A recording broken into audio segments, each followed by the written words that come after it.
off. There, I turned the fan off just in time. So we are on the next part, and we left off on this from Alexander Polyhistor. It's the Tower of Babel. We looked at some pictures of the tower in the last video, kind of going over what it kind of looks like, how they explain what it looks like, and how I kind of suppose that there's some sort of like I don't know, obscurity with like Noah's Ark and it possibly being like a tower or like a stone wall or like a vessel made out of stone in which they weren't able to just kind of like peek out of when the flood happened. They had to kind of like open up like a partition type of thing. So today we're looking at this little excerpt from the Tower of Babel, and it says here the Sibyl. And by the way, a Sibyl is like a female psychic. It's I don't know, I guess they can like channel information in ways that most people, I don't know. It's some sort of like paranormal thing. I've really done too much research on it, but if I'm trying to make sense of it myself, the only way I can see it being logically like possible is if so women have more DNA than men. They have like an extra chromosome or whatever, like they have more genetic information. With that could be a possibility of some sort of like I don't know, some sort of like I don't know. I don't really know how to put it, like otherworldly or maybe like other dimensional type of like traits, or I guess like laws or kind of like I don't know how to explain it. I really don't have the words for this, but it's kind of like if you have like a psychic, right, and they can channel information, and like there's people like in, I think at like ambassadors or people of like of those nature, like in high government offices and stuff like that are actually like said to be channelers, especially in more ancient times. They're said to be like channelers and whatnot, and these people can like reach from otherworldly dimensions and stuff. And I'm just assuming there's some sort of, I don't know, I guess because there's male psychics too, so I guess it really doesn't, my logic doesn't really apply, or it's flawed right from the get-go, but I don't know. I'm just trying to speculate on something, so that's what a Sibyl is essentially. We tried to make sense of it, but I failed. Let's continue. That when all men formerly spoke the same language, some among them undertook to erect a large and lofty tower. And then and then we'll read the footer right here. So this word is connecting to when all men formerly spoke the same language, right? Or no? That's the first three. I'm trying to like put this side by side. I don't know where they got this word from, but whatever. It's probably like, I think up here more. This is from the last one, translated. Mankind, being as yet all of one language, made their settlements in various parts. I see no necessity for rejecting the original. I'm not sure who the original is or whatever this is, but it's, I don't know. This is kind of a vague sentence, but let's just continue. I don't want to dwell on stuff too much. Might climb up into heaven, but God, sending forth a whirlwind, confounded their design and gave to each tribe a particular language of its own, which is the reason that the name of that city is Babylon. After the deluge lived Titan and Prometheus, when Titan undertook a war against Cronus.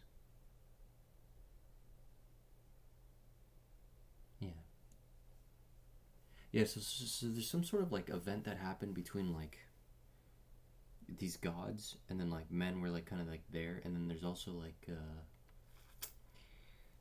a Tower of Babel incident. Now I don't know if these two are related, where there's like, oh well, actually of the Tower and Titanian War. I guess we'll just look at these. from the Syllabine oracles. So these are from people, female psychics, who have said that this is what the past is.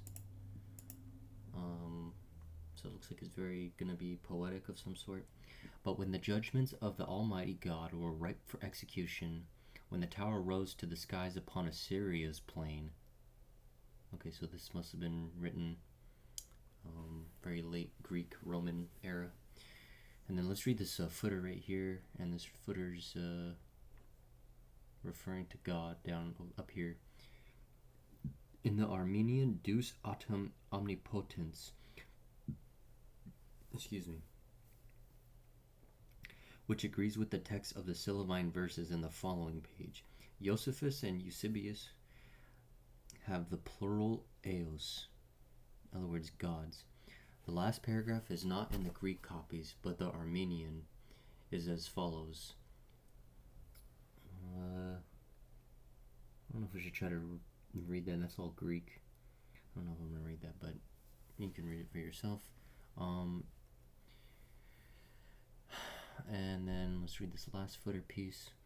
The translation is from the 4th volume of Bryant's Mythology, who has the following remarks upon the fragment.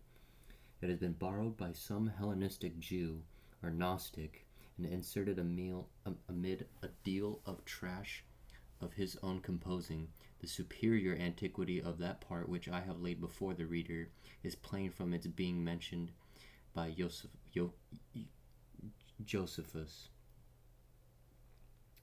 Some lines are likewise quoted by Athenagoras and Theophilus Antiochus, and there are passages afterwards which relate to circumstances of late date, which such as were in time much inferior to the age of Athenagoras, and still farther removed from the era of Josephus.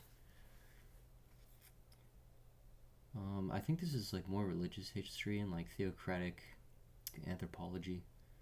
I'm not too well versed in that, but all I can say here is that this sentence right here is probably more than likely true.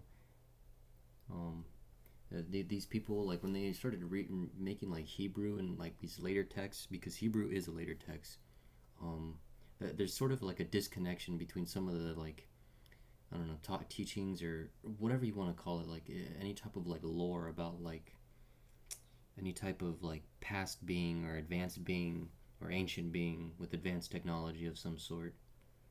That's kind of lost to us now. And then you have these people who come at later time periods, kind of like instilling their own ideals and their own way of I guess it's control at the end of the day, because when you control information, you can control like how people can respond to stuff. Because, you know, how could you know you're enslaved if no one ever told you you were enslaved? And how would you know what not being a slave is like if you've never seen what not being a slave is like? Likewise, how could you know what not being a human is like if all you've ever been is just a human and you've never been told from somebody who hasn't been a human what it's like to not be a human? There's just kind of some logic I'm applying.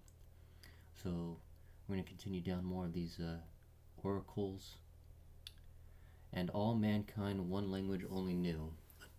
A dread commission from on high was given to the fell whirlwinds, which with dire alarms beat on the tower, and to its lowest base shook the convulsed.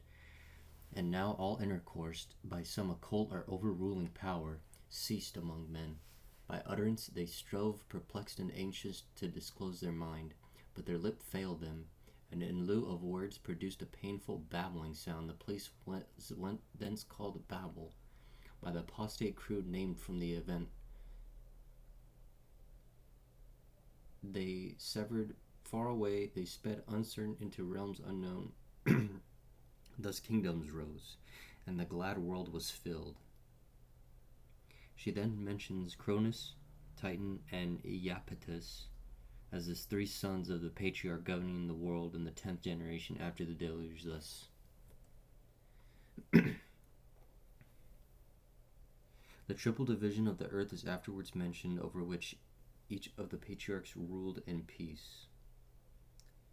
Then the death of Noah, and lastly the war between Cronus and Titan. So Cronus, Titan, and Iapetus.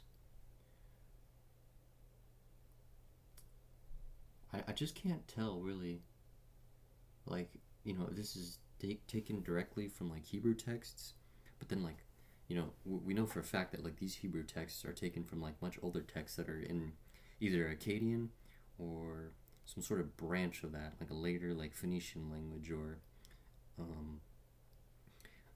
something more along the lines of like the Hittite kingdoms and stuff like that were in the northern Mesopotamia regions like Turkey and such, because but based on some of like the new archaeology coming out, we have a lot of information saying that some of the oldest kingdoms that would predate these war cultures would have been in those lands in Turkey, and I think that's why we have like so many really old datings of stuff, specifically in Turkey. Like you have like really odd stuff like Darren Kuyu, which is like a whole underground complex. You have multiple stone monuments of the sun, or specifically the winged sun disk. That's a very strange motif that's there, because that motif is over in Sudan, which is in Egypt, which is like on the other side of the hemisphere, and then also you have that in like Mesopotamia as well, and in those regions in like where Babylonia was basically. It's very interesting. It only leads me to believe that there's like a connection between those lands that hasn't been said, or and if it is, it's not very like mentioned. Because you could say that like, oh yeah, you know, these empires that got pretty big, like the Akkadian Empire, for instance, like they were just kind of like sending forth information back and forth. But I mean, their arguments just as sound as mine, I would suppose. So there's really, unless somebody just has the overruling answer, which is gonna be these freaking non-humans themselves, where everything's just up into speculation, what's been written down and what's been written as testimony to its most truest degree. And this seems to be written as testimony to its truest degree, and just based on what the stuff is saying. The triple division of the earth is afterwards mentioned, over which each of the patriarchs ruled in peace. Okay, so we read that. Sorry about that. Okay. So of Scythism and Hellenism, and this is from Epiphanius. The parents of all the heresies, and the prototypes from which they derive their names, and from which all the other heresies originate, are these four primary ones. The first is barbarism, which has prevailed without a rival the days of Adam through the 10 generations to the time of Noah. It is called barbarism because men had no rulers, nor submitted to any particular discipline of life, but as each thought proper to prescribe to himself, so he was at liberty to follow the dictates of his own inclination. Well, I guess it's just kind of like anarchy, or like a lack of government, or lack of like strong control, so people just kind of rule, and sort of like a geopolitical kind of like. You ever played like those raid? You ever played like those like online games where it's like they do like raiding and stuff? Have you ever heard of like Rust? It's kind of like that, where people just act really like just kind of free will too much, and it's just kind of like survival of the fittest, basically, you know. And that doesn't lead to very much prosper. It just leads to a lot of like just, I guess, demise. You know, one person just becomes so strong and then just gets eliminated by another person that just eventually gets as strong. And it's just this cycle and focus on things besides like civilization. So that's just my 2 cents on that. Let's read this footer. The following extract from Epiphanius is given also in the Paschal Chronicle. in disjointed fragments. I have endeavored to give the spirit of it as it may be gathered from a comparison of Epiphanius, Cedrenus, and the Paschal Chronicle. I don't know what the Paschal Chronicle is, but that sounds like something that has to do with the spring equinox or Easter, because those are the same things. Christians celebrate Easter, but that's a reference to the spring equinox. They just don't say it because the whole idea of like using these type of like jubilees or these type of like events that are like kind of like astronomical and astrological, they're very blasphemous to like Christians and stuff like that, because you're not supposed to like rely on like astronomy or rely on the stars to kind of give you guidance. You have to rely on God himself and his word. So that's something you can kind of like well, like I've said before in many videos, it's information that you just kind of like keep on a tab, and then you kind of like compare it with stuff that as you're going along, and then that's how you just kind of find out like more deeper truths about stuff. So where was I going on with that? Darn it. Oh yeah, I guess it just had to do with like Easter and stuff. It was just a completely unrelated tangent. Okay. The second is Scythism, which has prevailed from the days of Noah and thence downwards to the building of the tower and Babylon, and for a few years subsequently to that time, that is to the days of Phalec and Ragau. But the nations which incline upon the borders of Europe continued addicted to the Scythic heresy, and thus customs of the Scythians to the age of Thera, and afterwards of this sect also were called Thracians. I think Thracians are like Proto-Bulgarians or somewhere like over there in like very far eastern Europe, kind of like by the Caspian border and the Crimea area. Those people, okay, so it doesn't really go into too much detail about the religion and stuff of Scythism, or at least how Cory wants to describe Scythism, because I mean, we do have information about Scythians, but that's not going to be the revealing information that these people put forth.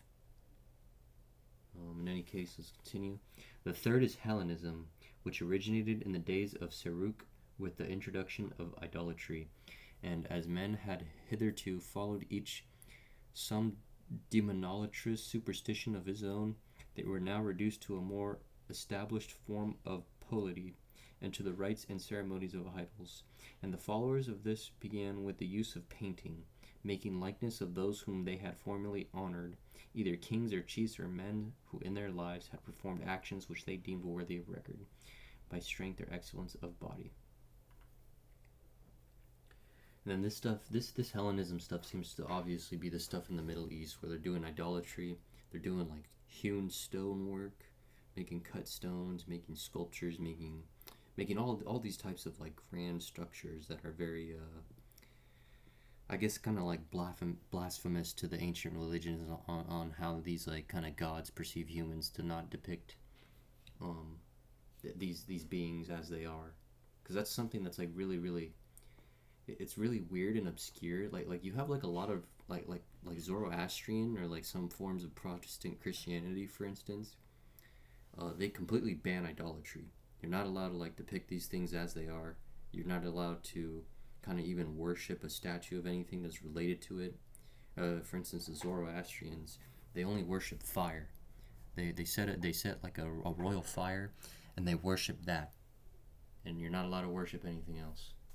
If you do, it's against that. So again, that's another thing we can like kind of like distinguish who's passing down information and why it's passed down like that.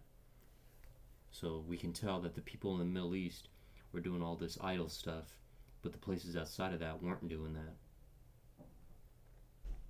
Or not necessarily outside of it, but that type of stuff wasn't emphasized as much as these people in the Middle East doing Hellenism, is what Cory's saying. So let's read this footer. Epiphanius divides the words thus. Something in Greek, and in the following passages place a full stop after some word in Greek and the comma after another word in Greek. introducing after yet another word in Greek the words, and there's a phrase in Greek. I have in the whole passage followed the Paschal Chronicle. Here we go. The Egyptians, the Babylonians, and Phrygians and Phoenicians were the first propagators of this superstition of making images, and of the mysteries, from whom it was transferred to the Greeks from the time of Cecrops downwards. Yeah, that makes sense. I mean, what he's saying right here is consistent with the lands that are which these people come out of, which is the Hellenism, which is the idol worshipping, and this was emphasized in those lands specifically. So anywhere outside of those lands is saying that like there's complete barbarism, and that's more of a modern term. That I don't think that like is an original ancient descended word from like some clan or something like that. And then what, Scythian, and then that's Scythian's like a, I'm gonna go ahead and like kind of like shoot in the dark here and say that like Scythism is one of the early war cultures. So instead of like worship or making idols and worshiping and building cities with great idolatry and stuff like that, these people seem to have been more focused on like war, maybe. But like I said, Cory doesn't really go too much into depth about Scythism, more so Hellenism by the looks of the second paragraph, but this isn't even from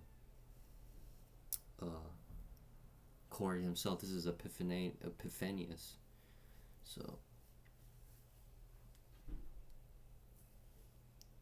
that which they know about Scythism, I guess, is just a lack of information, which seems to hold to this day. I mean, we still have a lack of information in those lands. Like I remember learning in my general studies nothing about Kazakhstan, that whole empire, how that empire is related to the Middle Eastern lands. I learned absolutely none of it. And then all you get is just like, on the internet, like conspiracies of like Tartaria and like, and what Tartaria is just like this old kingdom or empire that like kind of like flooded completely. So it's just something to just kind of consider at this point, especially when it comes to like kind of like just piecing together stuff and knowing what's out there, because for all we know, there could be millions and millions of structures in those lands that have just never been looked at. The millions of structures. I mean, it's so far beyond anybody's imagination how old those lands really could be, that whatever's sitting there is obviously being covered up. There's no other way around it. Otherwise, we'd see it on the news. This stuff would be easily accessible. It'd be very easy to just kind of like, take the information and ponder about it, but they don't give us the information, either for geopolitical, military reasons, or because there's this like very, very greater grand scheme that's like above everybody else. So the following extract is given in Epiphanius preceding the above. And from the times of Thara, the father of Abraham, they introduce images and all the errors of idolatry, honoring their forefathers and their departed predecessors with effigies which they fashioned after their likeness. They first made these effigies of earthenware, but afterwards, according to their different arts, they sculpted them in stone and cast them in silver and gold, wrought them in wood, and all kinds of different materials. Dang. Well, this book is clearly against that whole well, I guess you can kind of just think of the word in your head what I'm saying, because it's pretty obvious what their stance is. But if this is the truth, then this is the truth, you know what I mean? Like, these people are lying about this information, or they're saying like this person's actually not so good of a person, or these people really weren't doing like honorable things, then so be it. That's the truth. It doesn't matter if it's anti-cultural, if it's freaking anti-government, anti-Semitic, whatever. That's the truth, and that's what happened. And we shouldn't try to like avoid that topic, or try to like blatantly lie about it, like some of these groups have. This is why I'm pulling out these books, and I want these books to like become like known. So this one's of Hellenism, from Cedrenus. Of the tribe of Japhet was born Sirach, who first introduced Hellenism and the worship of idols. Oh, okay. So they like to say, like, I mean, I know this is not true. This is something to speculate on. They say that, like, Japhet was given by Noah and God the northern regions of the earth. So if we're kind of, like, looking at this and looking at where Hellenism comes from, it comes from Japhet, supposedly. Like I said, if we really want to look further and suppose that like there's independent survivors of this deluge and not just Noah and his sons, that there were other people who survived independently and completely. And then we got to think of these as like kind of like migration periods, and that these people came from like a certain part of the land and then they migrated into like more other lands. So these right here, this first sentence right here could be a progenitor to the Sumerians, which I like to call like the Sumerians. I like to call them Aryans, because these people, like, if we're to suppose their true origin, these Sumerians like would have came from like Ararat, and they would have came from like Turkey. All these like the religious texts say it, and then there's all these, like, we're looking at it, ancient scriptures, that there's, and then the archaeology that is there too, right? In Turkey, which is where Mount Ararat is. There's a lot of these old structures here. So it leads me to believe that they were there first and then migrated. And then one of the places they migrated into was Sumeria. And then that's how you get all this idolatry stuff. And this idolatry stuff was spreading around.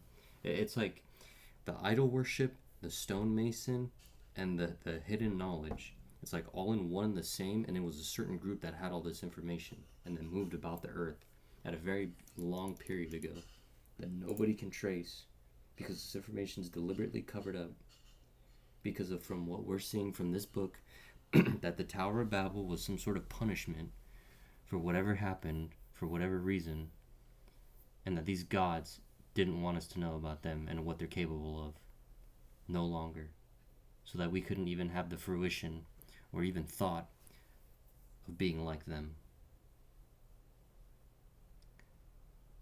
Now, I don't know how you guys feel about that, but I find that to be kind of like a deliberate degeneration, and it goes against the law of order, which the universal law of order states that the generation that comes forth will always be superior to the generation before, meaning that these gods or whatever, they're supposed to be inferior to us. We're supposed to be superior and better than them, but we're not. They're keeping us retarded, for lack of a better word. For whatever reason, like I said, is because they want to keep the grip and the control. But we're better than them. We're more superior than them. It's always been said like that the next generation is always much more superior than the previous ones. So we are better than these things, and we are better than these gods, but they like to hold us back. And they have like a grip on this earth, and it's very hard to understand or see that, but that's the truth, and that's what these people are trying to say. But some of these people, they have the knowledge, but if you know anything about Freemason, you're not allowed to give that knowledge to anybody, so to speak, or they'll cut your tongue out and throw it in the ocean. So let me see, where did I got totally lost. Okay, I think maybe right here.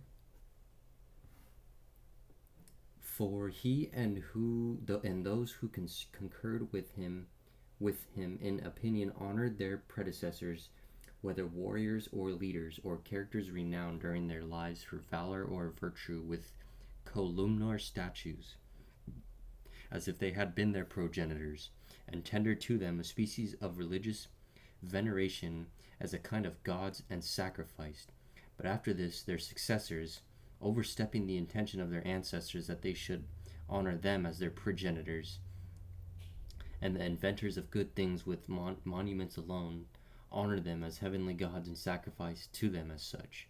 And the following was the form of their canonization. They inscribed their names after their decease in their sacred books and established a festival to each at certain seasons, saying that their souls had departed to the islands of the blessed and were never condemned or burnt with fire. I don't really know too much about that and what it means. Let's just continue. I'm going to finish this page actually, and then we're going to have to end it because this video is getting kind of long. Of the Tower of Babel and Abraham, from Eupolemus. The city of Babylon owes its foundation to those who were saved from the catastrophe of the deluge. They were the giants, and they built the tower which is noticed in history. But the tower, being overthrown by the interposition of God, the giants were scattered all over the earth. And so it seems to me like these giants are like titans, right? And so I forget where I was reading it, but they were saying like titans are like the original people of the earth, or like the original like what intelligent creatures that were on the earth first. And then there's these Olympian gods that came from elsewhere, from like a different bloodline of some sort. And I don't know what we're descendants of, or if we're like a breed of both of these things, or what. But I think some of these more Greco-Roman and Judeo-Christian kind of renditions of ancient history is kind of like thwarted. So the best thing to look at is to look at Sumerian and Akkadian texts, because that stuff is going to have unsanitized information. It's going to be in its truest form, or as true as we can get it. There's probably a more true form that nobody knows. I'm just hitting. Okay, let's finish this page and then I'm going to end it. He says, moreover, that in the 10th generation in the city of Camarina of Babylonia, which some call the city of Uriah, which I think maybe it's like Uruk or possibly and which signifies the city of the Chaldaeans, and more than likely I think this actually is because Abraham came out of the city of and then he went to, I think God sent him to Damascus, but he ended up somewhere else before Damascus. I forget where, but yeah, he went to Damascus, and then he had a son, Jacob, who was Israel. Is Jacob Israel, and then his son, Isaac and Esau. I think that's how it goes, but in any case, the 13th in descent lived Abraham, of a noble race and superior to all others in wisdom, of whom they relate that he was the inventor of astrology and the Chaldean magic, and that on account of his enmity piety he was esteemed by God. It is further said that under the directions of God he removed and lived in Phoenicia, Damascus, right? Damascus is in Phoenicia, and there taught the Phoenicians the motions of the sun and moon and of all other things, for which reason he was held in great reverence by their king.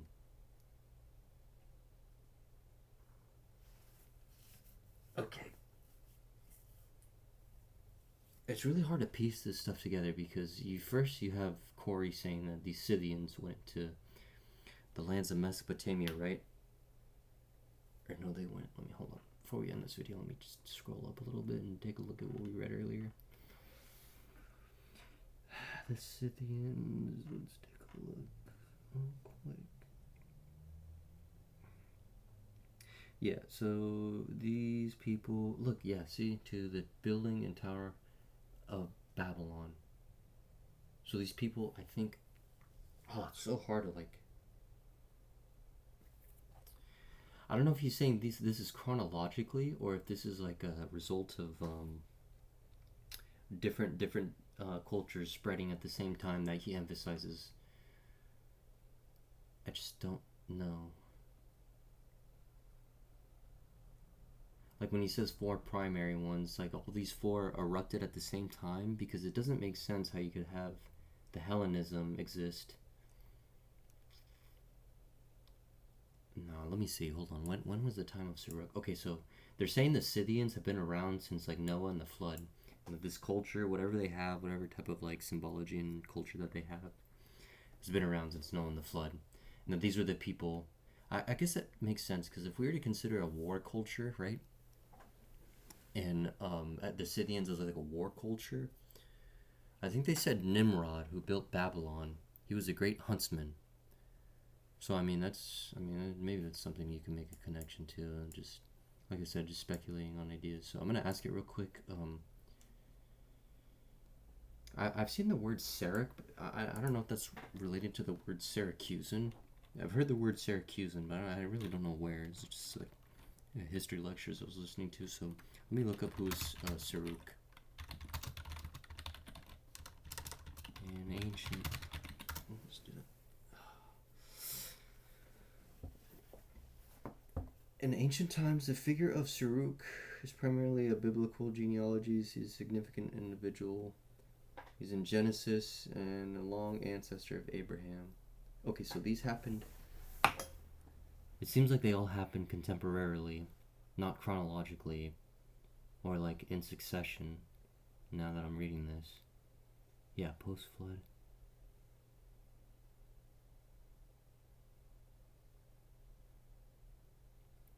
The name Syrac or Sarak is believed to be of Semitic origin, possibly meaning branch or shoot, which could symbolize the continuation and growth of his family line. Yeah, whatever.